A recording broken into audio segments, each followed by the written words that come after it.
Hello, everyone, and welcome to Talk About It Tuesday on this LinkedIn platform. I'm so thrilled to introduce you to Erin Clark of Vital Voice Training. She also has a co-founder who couldn't make it today, unfortunately. So we're going to do another one with her. But for now, I'm just excited to have this conversation about authenticity on this very important, interesting, life-changing day, regardless of what happens. And, this topic of authenticity is near and dear to my heart, and also near and dear to Casey and the Vital Voice Training Organization and whole. So before I go any further, first of all, I just want to say thank you, Casey, for being and Julie for being such supporters of what the work that I do, and such an ally. And I'm just blessed that our paths have crossed, and I'm just so glad to be able to have this conversation with you here today. So thank you so much. Well, you know that we are huge fans of yours and your work and what you're doing, and the community that you've already created around you. So we're happy to be on the team. Yay. Likewise. So I just want to pass it over to you to introduce yourself, because share whatever you want to share about your life, your path, whatever is coming up, to just to give the audience a bit more of a sense of who you are and what you do here. Yeah, well, so I feel like since we're talking about authenticity on a day like this, the first thing that I have to say is, like, how are you authentically feeling right now, Tosca? Like, just give me like a 10-second answer of your authentic mood at the moment. I am very excited. I really think that my view is that there's going to be a landslide win in a new direction today. And I kind of set my mind to that a few weeks ago, and just said, you know what, this is what it is. I think I feel it in the energy of people are ready for something new. And maybe I'm living in a bubble like I did 4 years ago, or maybe I just choose to pick my reality and let go of that outcome of, if it happens, cool, I'll say I predicted it. And if it doesn't, and if it doesn't, then we'll keep moving on. I guess that's where I am. I appreciate that. So many of the things that you just said, I think, feed into the research that we've been doing in authenticity about how much of it is a choice and a moment-to-moment choice. So right now I am authentically feeling a lot of things, positive and negative, but I'll go back to the beginning now and tell everybody a little bit about Vital Voice Training as per your request. So about 6.5 years ago now, we officially started Vital Voice Training. Julie and I met actually only a few months before that. So we both come from acting backgrounds. I had at that point in my life, little over a decade-long career in professional theater.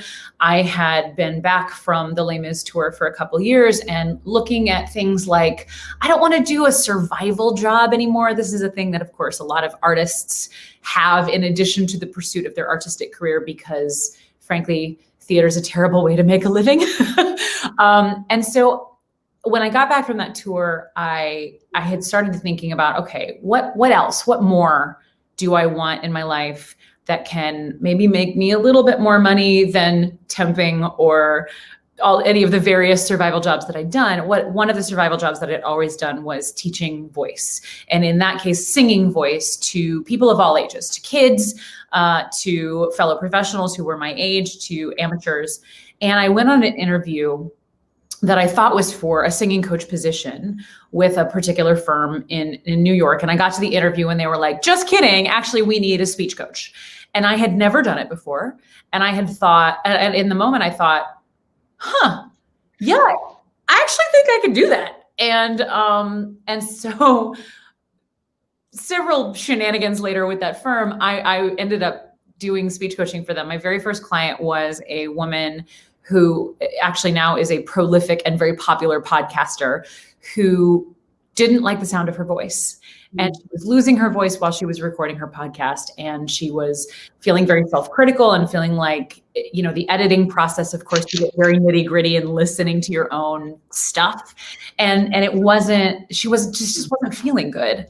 And so what I was able to do and what we were able to do together was work on things like breath, like intention, and like landing the ends of sentences.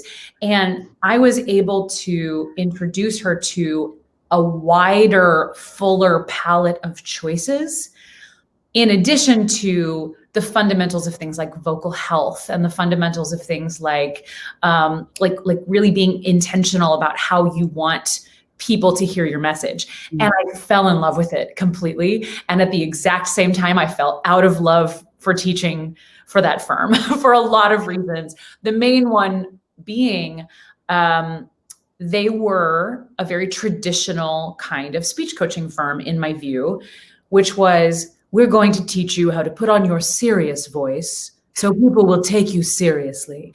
And the serious voice teaching method really comes down to, there's some external ideal that we're trying to match. And that external ideal happens to look often like a middle-aged white man of a certain class, of a certain education level, even of a certain region of the country. And for anyone who falls outside of that category of human, and even for the people who fall firmly within that category of human, trying to match an external idea of how you're supposed to sound leads to a lot of fakery. It leads to essentially putting on a costume that often doesn't fit very well or feel very good in your pursuit of being heard, being taken seriously, being considered a leader. And I was so uninterested in teaching people how to do that. I wanted to use the skills that I had as an actor to, again, teach people a broader view of their palette of choices, so that then they could be in the moment, in the circumstance they were in, and make a choice, knowing the choices that they had available, as opposed to, I'm going to do it right, because we don't believe there is a right. So that's sort of the philosophy of Vital Voice training. The magic of the journey of Vital Voice training was, we had no clue what we were doing. We'd never started a business before, but I met Julie. We found we had these very similar frustrations with the state of public speaking coaching and communication coaching. And we kind of looked at each other one day and we're like, are we doing this? Yeah, we're going to do this. And we bought a domain name, and we submitted that very day. We submitted our application for a women's business conference with a workshop called What Does Authority Sound Like? And 2 days later we booked it, and we were like off to the races. And I think we hit upon a moment where particularly people were thinking about women's voices. There was it was like the great moral panic over vocal fry of 2014 at that time. And we hit something that people were craving. And what's happened in the 6.5 years since has been nothing short of magical, and also frustrating, and also, you know, so many learnings and failings and experiences, but the people that we've met and the people that we've worked with and what we've gotten to do with them has just been complete magic. Wow. I mean, just the story of building your business is so inspirational, let alone having come from theater and having, you know, gone through that journey in your life, which is just, that's a whole chapter in itself, right? Of I'm sure hearing rejection and keeping on and keeping on and keeping on. And I imagine holding on to the trust in yourself, that you are enough, especially in that industry of extreme competition. And there's so much in what you said that I'm just like, oh my God, I want to ask her like all this stuff. I attempted to take a few notes, but I guess I'm curious, like, because we're talking about authenticity today, right? And you talked about being in this, you know, business of helping people to not ascribe to what society at the moment is saying is what authority looks like, or what power looks like, or what leadership looks like, but getting back to yourself. And I'm curious, like for you, where did your passion for this topic of authenticity arise from? Like, was there a moment? Is it something you've always been passionate about?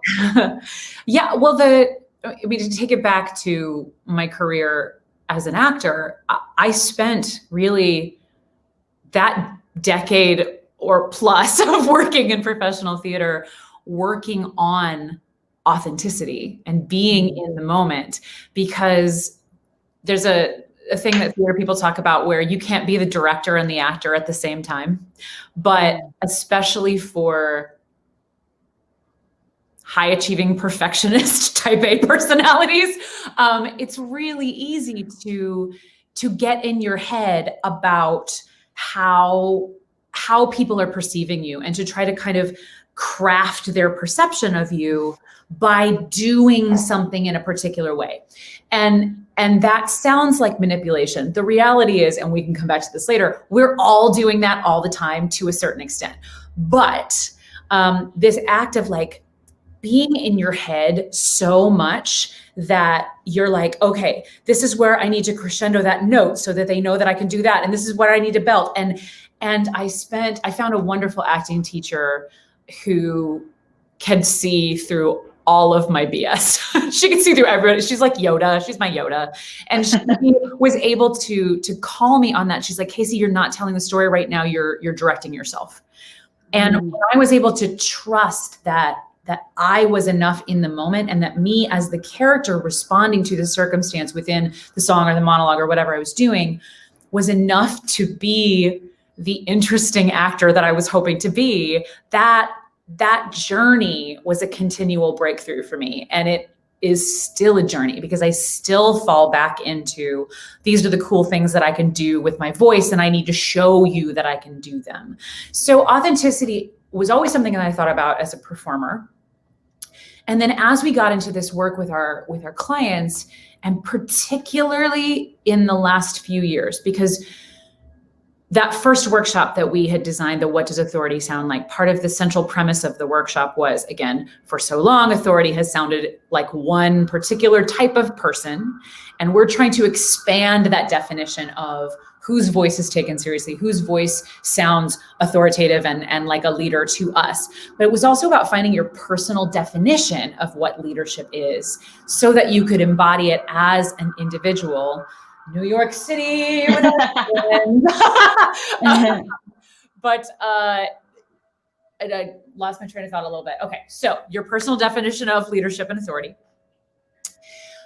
And then we started realizing it as we worked with more and more people, that the barriers in place for this, we'd always known that they were systemic, but we didn't get just how much of an effect that had until we worked with more and more clients who were experiencing these systemic situations and this environment where they were not allowed to be authentic, and that authenticity actually would be dangerous for them. And I use the word dangerous both kind of literally and figuratively, because our brains perceive danger, there is as much danger to our amygdala in getting mugged on the street as there is in being set down by your boss in front of all your coworkers. It functionally acts the same way in our bodies. So this is part of why we really wanted to understand the survival instinct. We really wanted to understand the environmental aspect of authenticity, because I think that so much of American personal development culture is predicated on this idea that we as individuals can fix ourselves and then we will succeed. And it puts all the onus on us to do the work. And the further and further we got into working with individuals, the more we realized that is just flat out impossible. It's not, yes, of course, people can take steps to work on themselves and all that stuff, but the environment has so much power. So if we don't fix the environment, and if we don't understand how much the environment affects us, there's no chance of feeling successful ever, because you're constantly going to be burying yourself and making it your own fault. Why isn't this working? I'm doing all the things I'm supposed to do in order to be taken seriously. Why don't people take me seriously? So we wanted to kind of let people off the hook a little bit, let people forgive themselves a little bit, let people understand that it's a process that they don't have complete control over. And then the pandemic hit, and we started taking these really long walks and getting really existential about the idea of authenticity and the challenges inherent. And one day, Julie and I kind of came to the conclusion that actually authenticity itself isn't a great word to describe human behavior, because it's just too complicated. Because authentic sort of implies it's either yes or no. You're either authentic or you're not.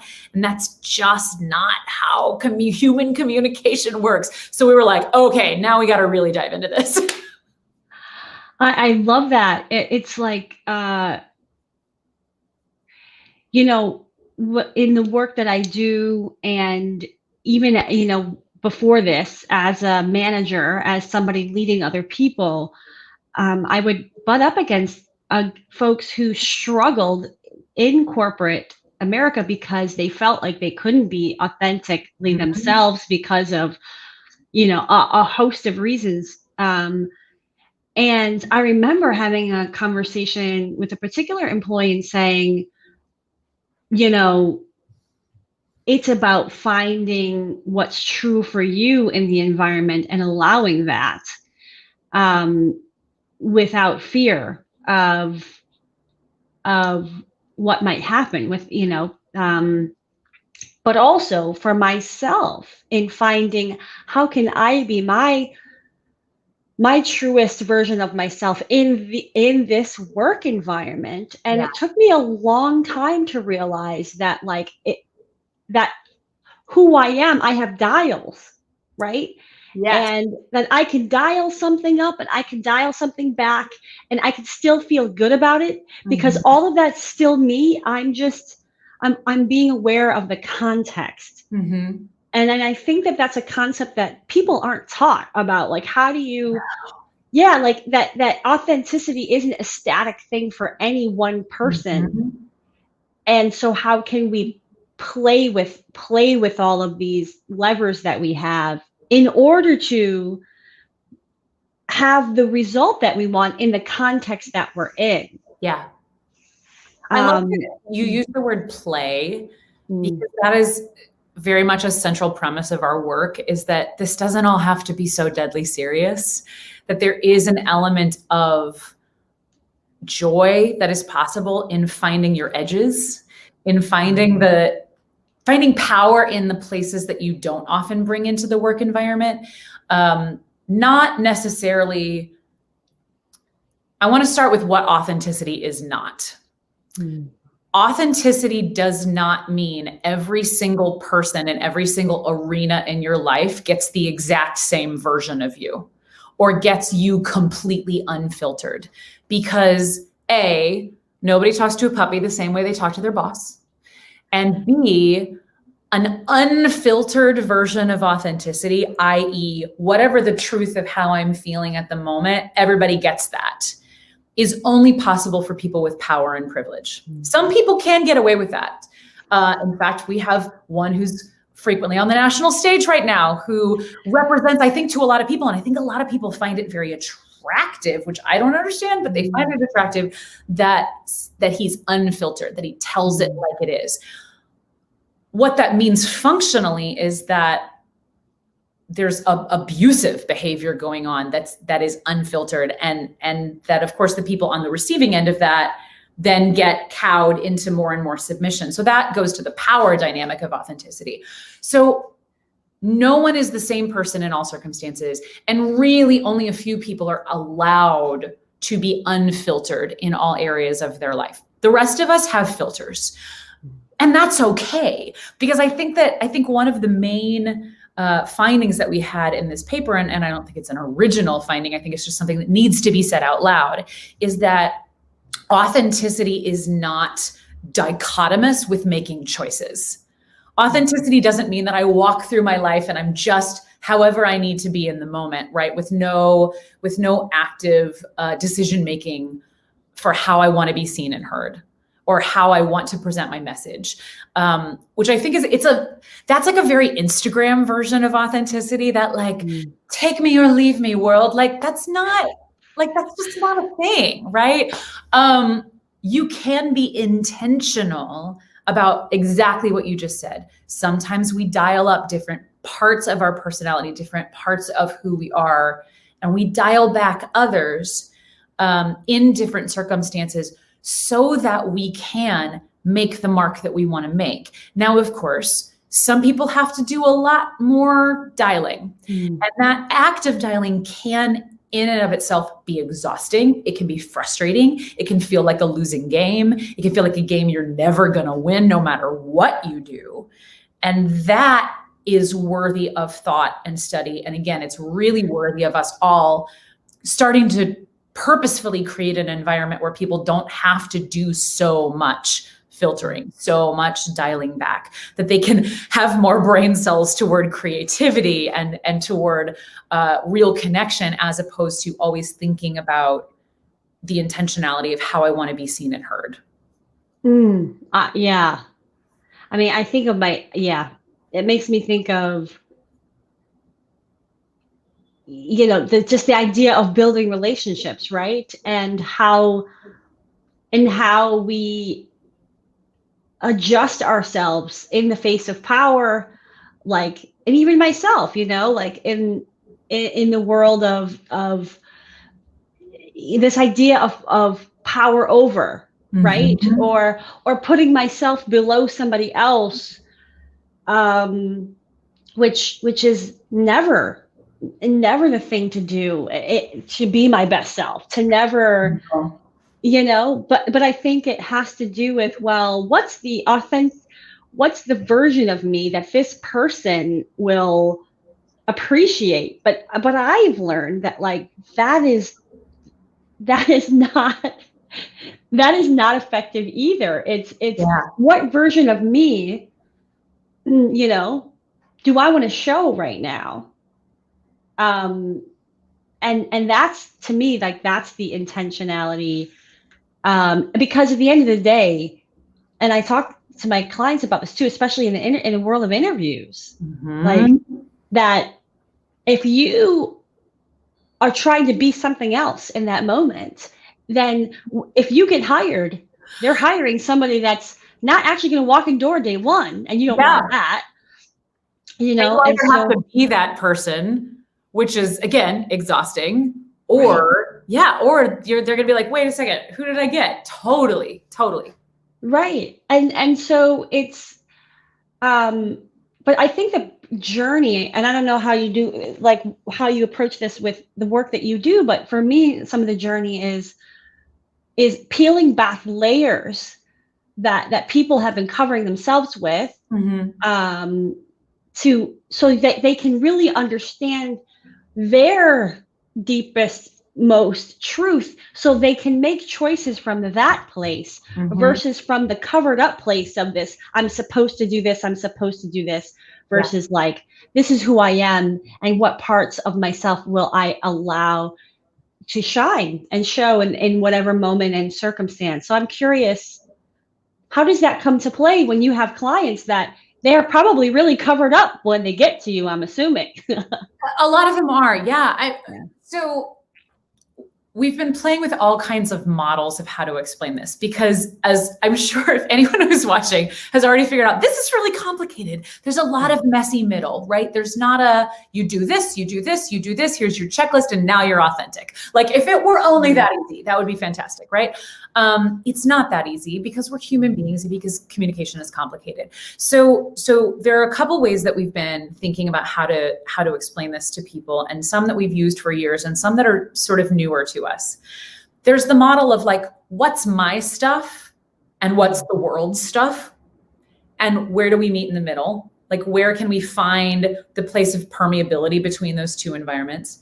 When we talk about your voice, the components of your voice, the way that we explain your voice, and how we form our communication habits, and this goes back to why authenticity is not an individual pursuit. Our voices are, we talk about the 4 arenas of the voice. So there's the physical voice, which is exactly what it sounds like. It's the actual mechanics, the body mechanics of using your voice. There's the mental aspects of your voice, which is how my thoughts become speech. There's the emotional aspect of voice, and we like to pretend like emotions don't happen or matter in the workplace, but they do, because we're human beings. And our voices are deeply reflexive and responsive to our emotional state, in both ways that can be very hijacking, but also in ways that are important for creating connection. We can't create connection merely with logic or beautiful prose or perfect words. We create connection. We create effective communication via emotion. So emotion cannot be a dirty word that we leave out the door when we're in the work environment. So physical, mental, emotional, and then the arena where everything happens and gets solidified is the social arena. So we form all of our communication habits from the time that we're teeny tiny little humans, first learning how to make a sound and have that sound cause an effect in the person who hears that sound. I make a sound and my caregiver brings me something, or comes and comforts me, or, rocks me to sleep, or whatever. That is an intentional action to create a response. We develop that over time into our voice and our habits and how we build communication. But we don't just do it in our own practice. We also do it by watching and observing what works in the world. And that's where things like media representation become so important. Who do we see as leaders? Who do we see as sexy? Who do we see as powerful? Who do we see as intelligent? And then who do we see as all like the negative things? Who's boring? Who's offensive? All of these things. So as human beings, we're constantly adapting, and we're constantly writing. And we actually just kind of came to this yesterday in discussion. All of this is shaped by our nervous system response. And that goes back to the survival response, right? Our brains, above all else, are built to survive. That is how we continue the species. That fundamental, the survival imperative. I must survive. Once we get beyond that, then we can do the lovely things like succeed and grow and change and self-actualize, but like survival above all. So what have you had to do in your life to survive? And that for some people is very, very literal. And for other people, it's more figurative, but again, your brain still thinks it's the same thing. Right. So when we work with individual clients, a lot of the sort of discovery process is, what are the habits that you've created over your life to survive and to succeed? Are those habits serving you the way you want them to, or are they not? And chances are there's going to be some of each. Why did you develop them? Do you like them? And again, it's about broadening the palette of choices. What are my strengths? Because every human who comes to us has strengths of communication. So how can we lean into those? How can we mitigate the habits that maybe aren't serving you as well as you want them to, or shift them, or refocus them, or reframe them, or whatever? Because we're a very firm believer that strengths taken too far become weaknesses, and weaknesses properly redistributed and kind of figured out can become some of your greatest strengths. And then we get into the arena of play. We get into the arena of experimentation and seeing, like, what can we try? What can be different? What are your edges? What are the things that you've been told are too much, and how can those serve you? That's where it gets really fun, hopefully. I love that. Like chills, because, it's very similar to when I talk to clients about this, the behaviors, right? The what is serving you, what's not, Yep. and the inner critic voices and all that stuff. Because at some point, to your point, these behaviors served at some point. That's how we formed them. Exactly. Exactly. Right. Right. And then the challenge I find is like the awareness. We just don't have the awareness that actually that's what's hurting us now. And so, yeah, going through that interrogation of, what, even it makes me think of like, what parts of myself am I hiding that, that I'm not bringing to the table at work or even at home or wherever. And sometimes I think those parts are often the most light-hearted parts of ourselves that we think can't come into the workplace or shouldn't come into an interview conversation. And it's like, no, those are your superpowers. That to your point of, our strengths are also our weaknesses and our weaknesses are our strengths. It's just, how can you hold all of that to be true and then make a choice that is in your best interest in any given moment, because you have such awareness of what will serve you versus what will not. And that's, like you said, experimentation, total, like, let me freaking see also, and let me see who other people are. Yeah, totally. Well, and some of that I think comes down to letting go of end gaming. You have to, it's interesting. I think sometimes when we talk about this idea of intentionality, people think it's like, okay, well then I have a goal and I either get the goal or I don't get the goal. So I either win or I lose. And when you put it in that kind of binary place, people tend to kind of, so you know how sometimes when people talk to someone who speaks a different language, they, instead of working for understanding, they'll just start talking louder and over pronouncing their, as if somehow that's going to make this person understand their language, which is ridiculous.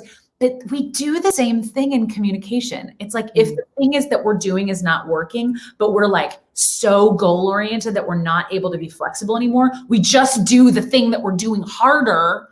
And it's like, why isn't it working? Well, it's because we have to stay flexible. We have to stay fluid. And that's where there's this really interesting tension and messy middle of, you do the work on yourself. You do the work beforehand. You do the self-discovery and the navel gazing and the practice and the coaching. But when you're there in the moment, in the conversation with the human being in front of you, you can't be in that swirl. Them, that has to be, this is kind of that. Well, this is kind of like, it's the difference between an actor who's up on stage trying to remember their lines and an actor who knows their lines and who can be with the person that they're with. It has to be in you. And that is your work. Your work is having that self-awareness and that self-knowledge so that you can be present with the person in front of you. I just want to like capture that snippet and like send it to all my clients, because also how I interpret that is like that, be in your body and be in the moment. Yes. Let yourself be in flow versus strategizing. And look, and I'm not a big fan of like I'm not one to do like mock interviews and do all that kind of stuff like that. Because to me, it's like what really matters is the pre-work, right? The inner work of like understanding yourself and embracing your superpowers and not worrying about who's across the table from you, because you don't really know who's across the table from you. So all you can rely on is yourself. Yeah. I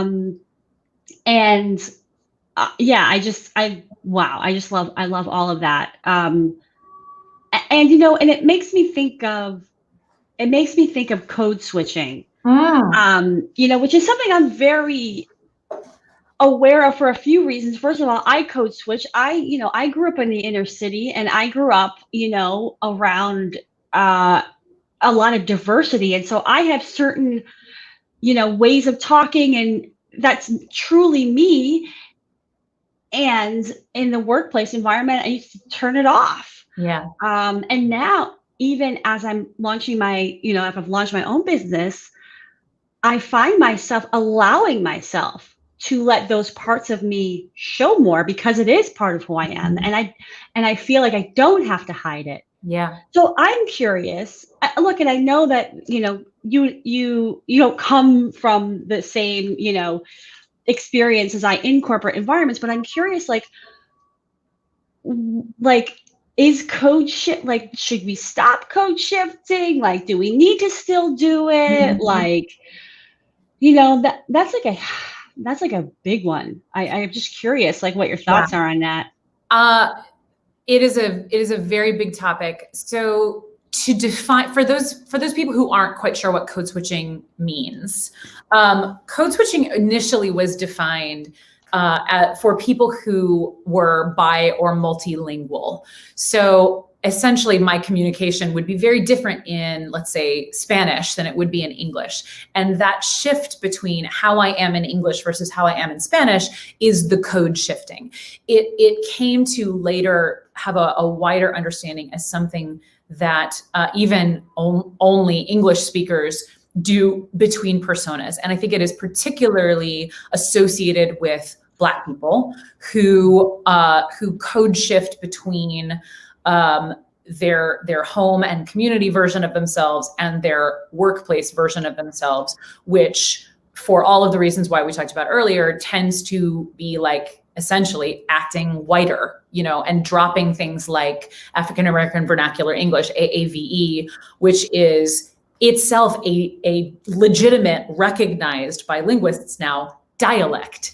It's not slang in that it's not bad English or poor English. It is a dialect of English, but it's something that, because of the perceptions of that we have in a racist world, it is deemed as improper. It is deemed as wrong. It is deemed as a sign you're less intelligent. So Black people tend to drop that, hide it, code switch to a more neutral, and we have so many feelings about the idea of neutral English in the workplace.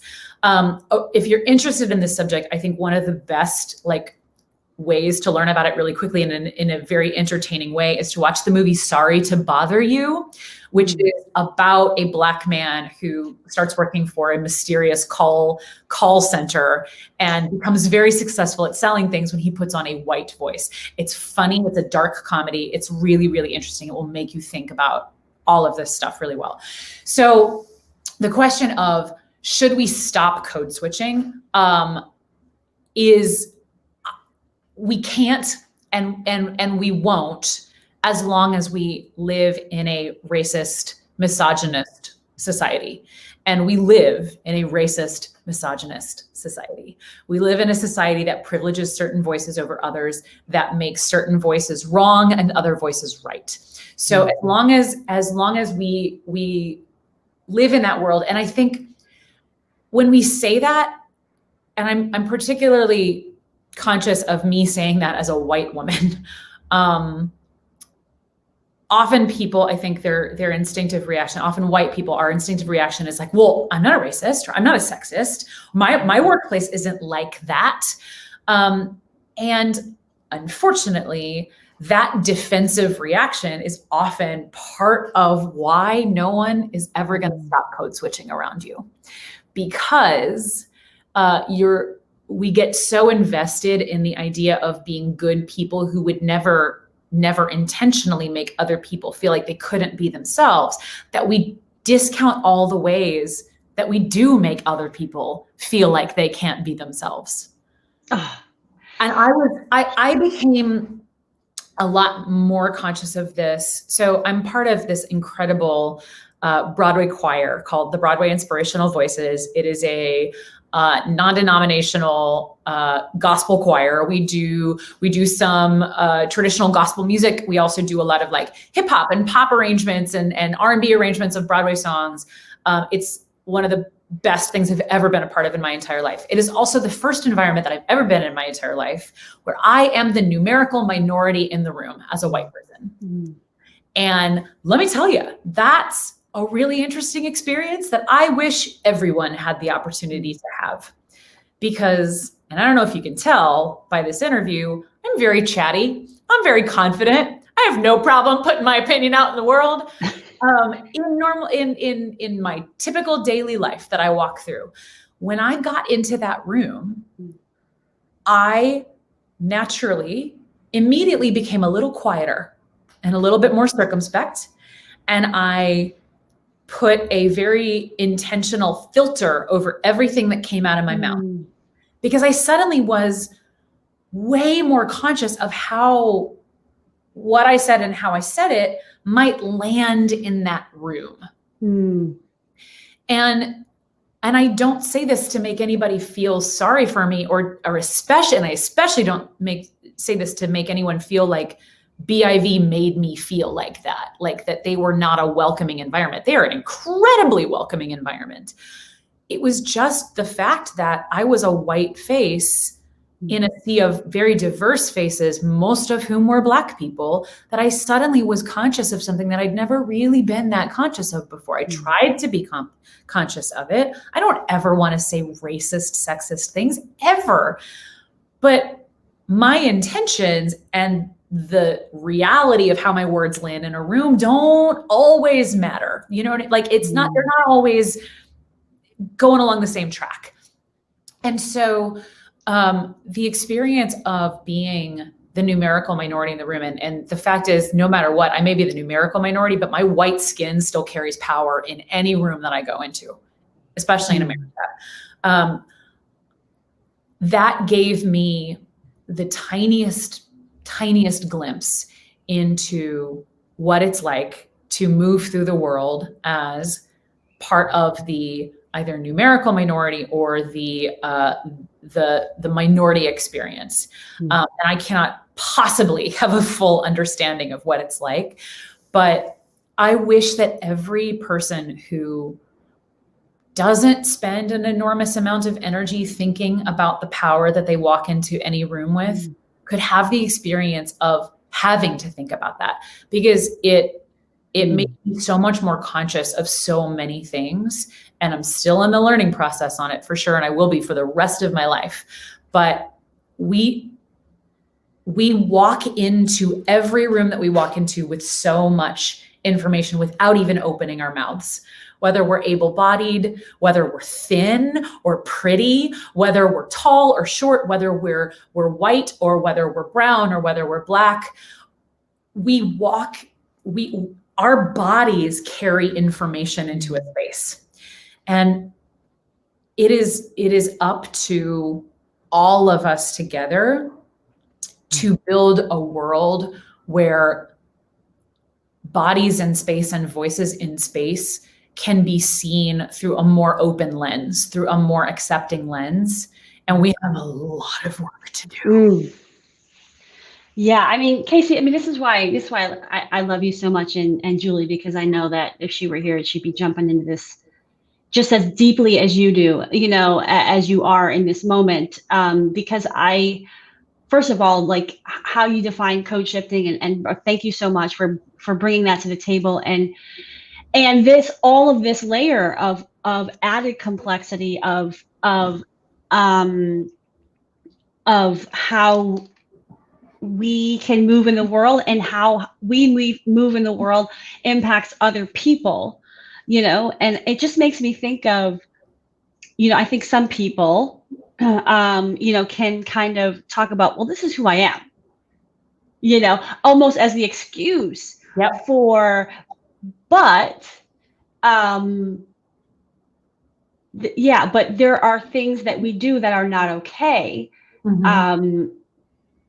And so it's not about that's who you are. It's that's who you've learned to be. Those are the behaviors you've learned. Those are the thoughts that you've learned to think, versus is that truly your thought? And having to kind of reconcile all of that in this moment, I think is important for, like you said, for everybody to be able to come into the room And you can put it this way, but for everybody to shine, because we're all aware of our own shit, or we're aware of like how me walking into a room might impact somebody else's ability to be the selves that they want to be in that room with me. Yes. You know? Yes, absolutely.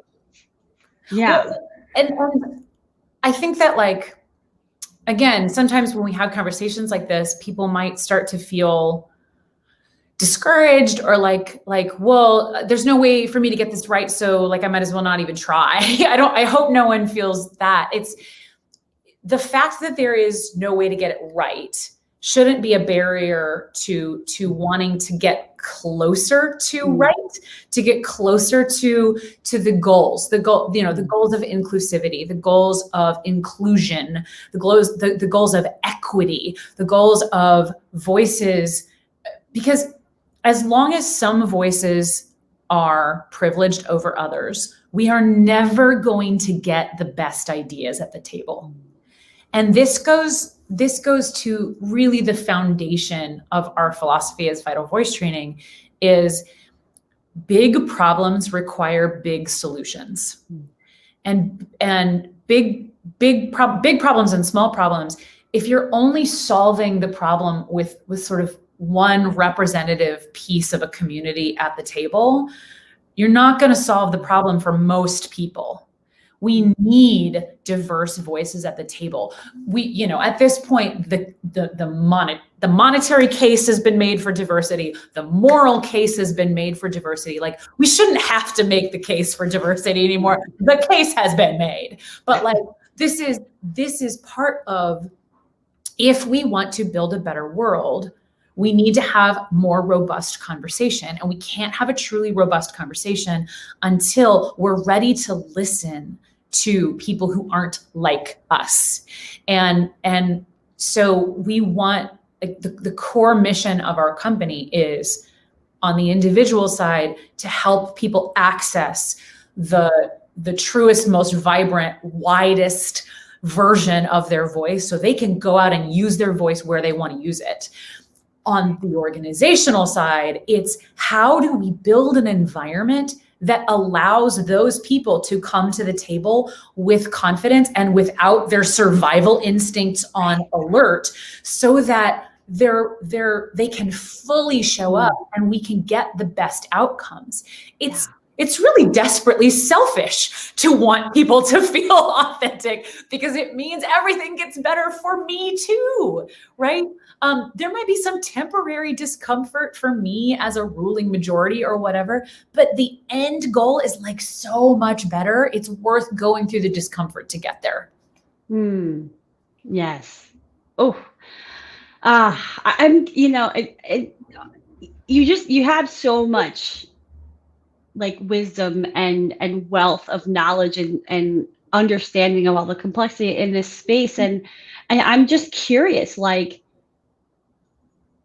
and I know this is going to be a really challenging question, but what is the one thing like that you wish people would like internalize about being their authentic selves? That is such a good question. I think the first and foremost, that authenticity, we have to reframe authenticity from an individual pursuit to a community practice. It is a community practice in that I practice being authentic with you, you practice allowing me to be authentic, and vice versa. And in that practice comes the experimentation, the presence, the allowing of inevitable, disagreements in how things are working. But if we're together, practicing it together, then again, we can continue to iterate and build and get better. My authenticity can continue to grow. Your authenticity can continue to grow, and we help each other. As opposed to, my authenticity stands alone, and whatever effect I have on people is not my fault, and they can take me or leave me, or blah, blah, blah. Like it's not how authenticity works for most people on this planet. Yeah. Do you see that as asking permission to experiment? Do you see that, by it being community, like do we have to say and name, like, I'm working on bringing my full self? Would you be a partner in helping me to do that? Like, I'm just like, how do you see that actually happening? And what a good question. Yeah, I mean, I think it depends. I mean, it depends on the context of the relationship, and you'll find it depends is a frequent answer for us. And part of that goes to the idea of our given circumstances. What are the given circumstances of this scenario in this relationship? If I'm in, a friend group, I might say out loud, can I be really unfiltered for a second and kind of ask for permission from people and trust, then I have to trust that they're going to be honest with whether or not they're here for that.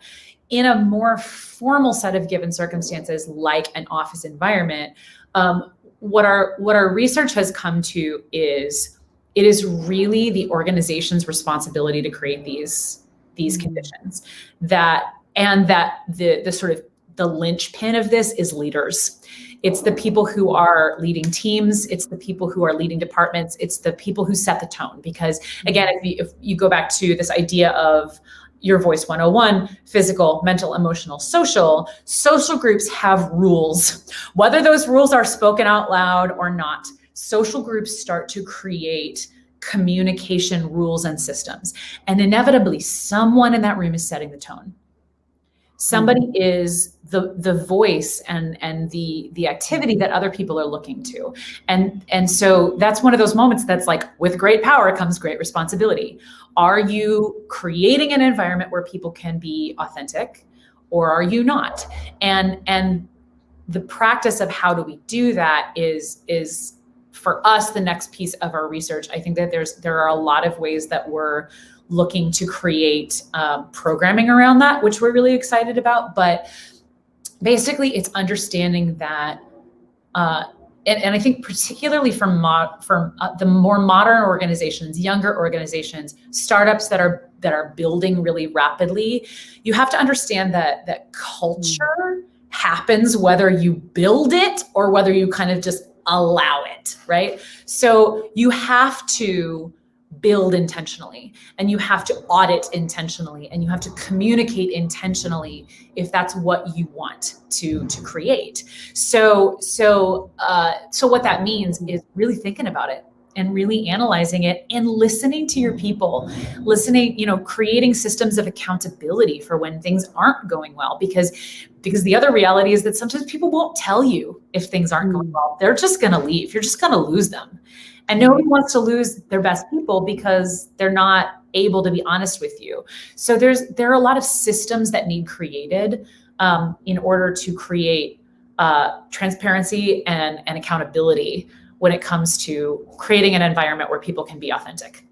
There's like so much there, again, as always. And the two things that come to mind are that I think you're right. I wouldn't disagree. And I would say that as individuals, as leaders, period, regardless of if there's people that report to you or not, that we all have the choice to drive awareness in a room if leadership is falling short, which often does happen, to be able to name and look, and there's an art to that, right?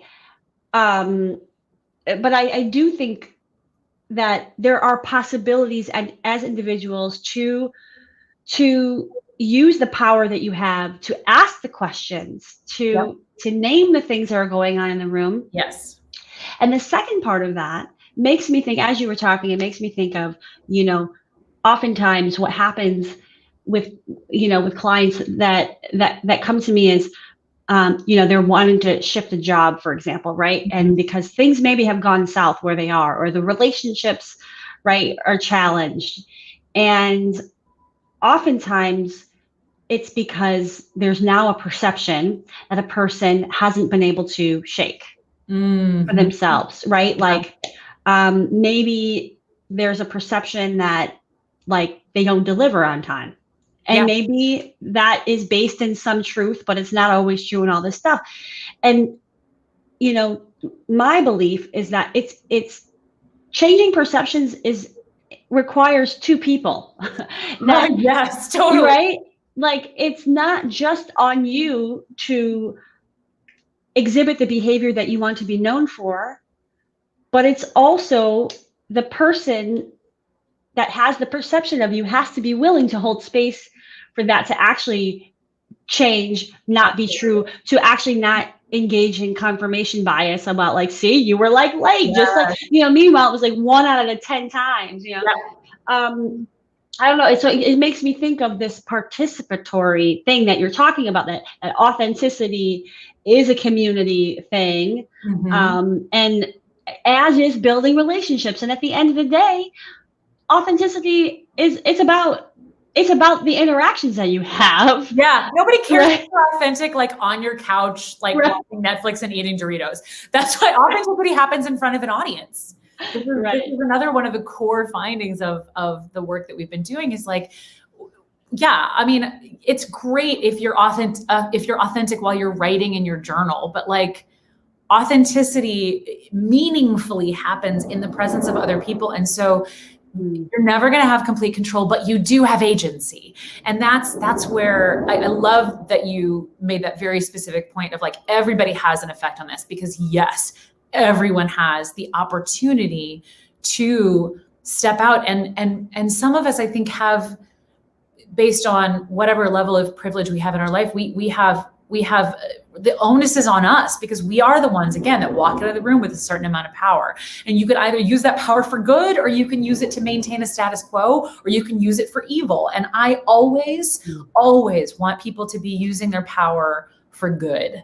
And sometimes that means speaking up, and sometimes that means stepping back and shutting up and listening. But it's all in, like, again, the daily practice of making the choice to be present and to stay in the moment with the people that you're in with, having done your homework on yourself already. Oh man, but that's just a beautiful sentiment, I think, to wrap this whole thing up in, this using power for good, like all of what you just said. So, and before we go here, just again, for folks who are maybe not so familiar with you or Vital Voice Training, just again, where can people find you and Julie, and what kinds of support can you provide people and organizations as it relates to this topic of authenticity? Yeah, well, so you can always find us at our website, vitalvoicetraining.com. And we are on Instagram at Vital Voice Training, and on Twitter at Vital_voice. And we share lots of tips and rants occasionally, and video content on Instagram. That's a great place to interact with us. In terms of what we can do for people, first of all, we're happy to have a conversation with anybody for free, consultation, 15 minutes for individuals. And if you are part of an organization that wants to bring us in, happy to have a little bit of a longer chat with you about your goals. The individuals that we work with tend to fall into two camps. There are the more traditional public speaking clients. I am the face of my brand, or I'm giving a TEDx talk, or I have a signature talk in me on a subject that I want to get out of the world. We love to help people with that. The other camp is people who are on, let's use the complex phrase, executive presence, which we have a lot of opinions about what executive presence is and how to work, but they're new leaders, or they're wanting to step into more visibility at work. And those are the other kind of camp of clients that we have. We love working with both camps. For organizations, it's often women's resources groups bring us in, but also we work with a lot of teams. We work with sales teams, we work with communications teams, we work with anybody who wants to have their team communicate better, which honestly should be everyone. Bring us in. We have all kinds of content on everything from understanding your voice as an instrument and giving better presentations, all the way to team communication and soft skills, difficult conversations. And now, of course, a very popular subject being like digital meetings. What the hell? How do we do that better? So how to feel more confident on camera, how to get your message across on camera, whether you're communicating in teams or to potential clients, et cetera, et cetera. So we love, if you can't tell, we really love what we do. Both me and Julie and the people that we've gotten to work with inspire us so much in continuing to dig into these complex subjects and get really nitty gritty on it. And we're just going to keep learning. Oh, see, that's why I just love you guys. First of all, because I've experienced coaching by you both myself, but also because I think that thirst for continue to grow is like everything, right? Like we never have all the answers, and especially in the realm that we're talking about, which is complicated and multifaceted and very dynamic and changing every day. But yeah, so I would just, as an enthusiastic endorsement, for those of you who are looking for ways to support your organizations and yourselves in this time. What a perfect way to invest in communication. I mean, that's life right now. That is life. So thank you again for your time. I'm so sorry Julie wasn't feeling well and couldn't join us today, but I look forward to having her on at another time and diving deep as well. So again, I wish us all good health and good spirits, regardless of what happens with the election happening today, and sending so much gratitude for not only who you are, but what you do in this world, and also for being who I consider not just a mentor, but a friend. Right back at you, lady. We're such fans. We love you. So thank you for the opportunity to talk to your community and everything. And I hope we can continue the conversation with everybody. Yeah, looking forward. Awesome. All right. Have a great Tuesday. Ciao for now. Bye.